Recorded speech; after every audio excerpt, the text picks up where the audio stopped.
Hello, readers, writers, and poets, and all who care to listen. Welcome back to Todd's Booktube.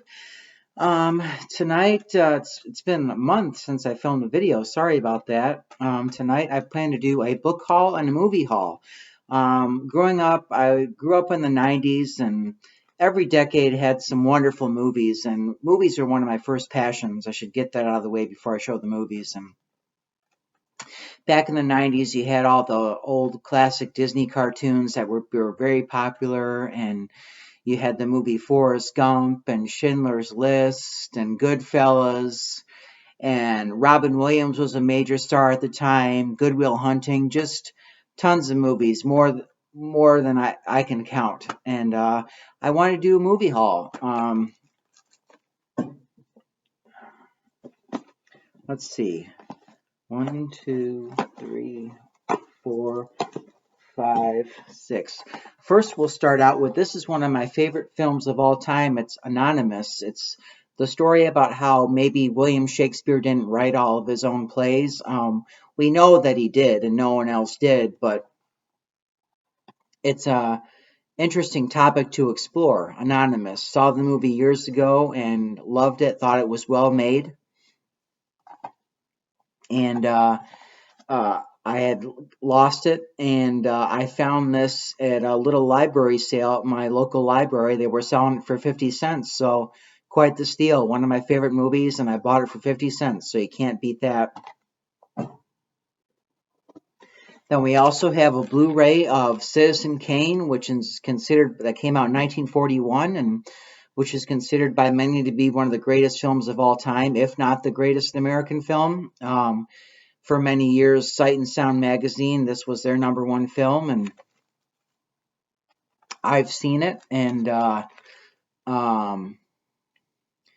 never actually owned it because it was always very expensive.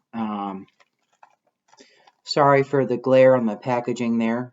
But yeah, got this for a good deal. Love Orson Welles. He was just so talented. He was a genius. So then next up we have John Cassavetes, 5 films. I hope I'm pronouncing his last name right, John Cassavetes. There's movies you find out about years ago, and then you put them on the back burner, and then you finally get them. He was one of the first ever American independent filmmakers, and I heard about this film called Shadows that came out in the late 1950s, and I wanted to see it. And this box set of 5 of his films cost me an arm and a leg. But it includes the movie Shadows that I've been wanting to see for many years now, and so I'm happy about that. I'm excited. It also comes with a little book, describing the films and what they're about, and we also have The Killing of a Chinese Bookie.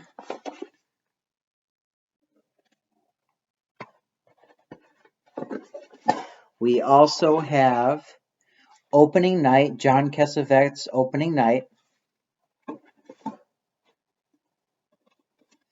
A Woman Under the Influence. And lastly, Faces. Faces. So this was a Criterion Collection. Like I said, cost me an arm and a leg, but hopefully it's well worth it, and hopefully I'll like the movie Shadows, and I'll be surprised by the other 4 films. Another cult classic from the Criterion Collection is Tampopo. This is a movie that came out in the 1980s. It's a comedy. It's now, like I said, a cult classic, and it was for 30% off. And I recently, when I first heard about this movie, it was on RottenTomatoes.com, where Edward Norton listed as one of his 5 favorite films of all time. And I've been captivated by it ever since, and finally got it, and looking forward to seeing if it's any good. Tampopo. We also got a movie that came out in the early 90s that I had no idea about, and can't believe I had never heard of it because it's got the star, sadly passed away too young, River Phoenix, but it is called Dogfight. And this is a love story. It's kind of like takes place with like it's called Dogfight. It takes place in like the Vietnam War with U.S. Marines who have this competition where they see who can get the ugliest date, and whoever wins gets $100. It's kind of an interesting plot and Dogfight. So I've never seen it before, never heard of it, did some research on it, and seems like a movie I might enjoy. So we'll see what happens. Then the last Criterion Collection is Ikiru. This was directed by Akira Kurosawa, and I saw his movie Seven Samurai years ago that came out in the 1950s, and I was blown away. And I found out a bit about this movie shortly after, and I became interested in it. It's about a man who discovers he has cancer, I believe, and what he spends his last days doing. Looking forward to seeing this one day. Then last we have a CD, Deep in a Dream, the greatest hits of Chet Baker. Wanted a Chet Baker CD from the used CD record store, and only cost me $4 or $5, so quite the steal. Let me know if you recently bought any movies lately, and let me know if you've seen any of these or how you like them. Thank you for watching, and have a good night. Bye.